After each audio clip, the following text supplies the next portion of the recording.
There are many things that I, David Baddiel, don't understand, but it's my belief that I'm not alone in my ignorance, that there are many things that we're supposed to understand in this world which most of us don't. Many subjects that actually we kind of missed the first lesson on, and now, every time they come up, we nod our heads and pretend we know all about them, while inside we're just glazing over. So in this series, I'm going to be trying to understand some of those subjects in a very short amount of time. But first, I wanted to know whether the things I don't understand chime with what most people don't understand. So I asked them on something I do understand, more or less. Twitter. Scholar Poe has said, let me be the first to mention the most obvious, women. Caroline Leonard says electricity. Why hats? Someone else has said women. Richard Wilkinson. Quite a lot of men have said women. Dale says electricity. And M, who is a woman, has said men. Which is great. That's the first. Graham Jones says, who puts the wax on the outside of Edam cheese and why? That is a really good question. So I was getting a fair few coming up again and again, and one of those was electricity, which is interesting as it's so taken for granted in our modern world. It's the absolute basis for all our technology. In fact, were it not for electricity, I wouldn't be on a computer asking people what they didn't understand, nor would you be listening to me now. So it seemed a good one to start with. I worked in the signalling team in this area.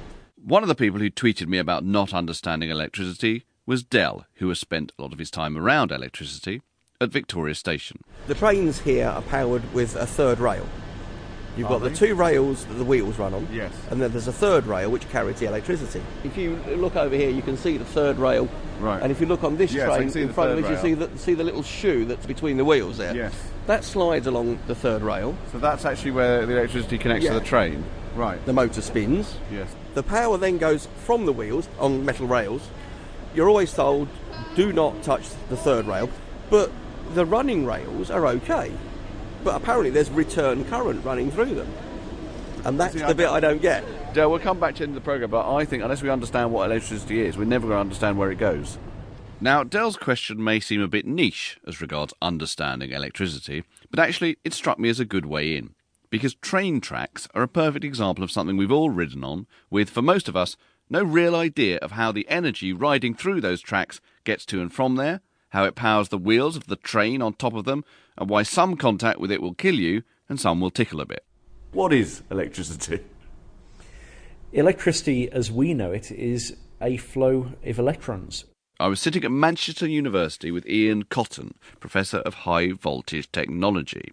So electrons have a charge and they move, and that motion of electrons is an electrical current. An electrical current is a measure of the number of electrons that pass through where we're taking the measurement in unit time. So if you want 1 amp, you need a lot of electrons. It's like 1 with many, many, many zeros. Right, huge okay. numbers. And 1 amp isn't much power, is it? So power is the product of voltage and current. Right. Now you see, now I've started to not understand again. So power and voltage are two different things. So power, current and voltage are all different things. Current is the number of electrons, charged particles, that pass through a point in unit time. The voltage is a measure of the energy that you need to give those electrons to get them to move from A to B. Many people think of it as water, in that you can have a high current at quite low pressure.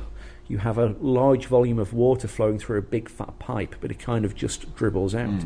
You imagine a very, very fat pipe. If you turn up the voltage, you can actually push a lot more current and a lot more power through. So the voltage is like water pressure. Yes. Right. And then the movement of the water is that the amps? The volume. Yeah, the volume of water. The volume of water is the amps. Yes. How do you first make the electrons move? How do you do that? So you do have to apply an electric field or a voltage. So an electron has negative charge. It will be attracted to the positive electrode in a circuit. Right. But it's not like the electron starts at the negative electrode and then happily just goes all the way around the circuit. Okay, just hold that thought. That's what I think most people think. If most people were asked what is electricity, they would say okay, there's a negative bit, the electrons flow from the negative bit towards the positive bit, but you're saying that isn't what happens.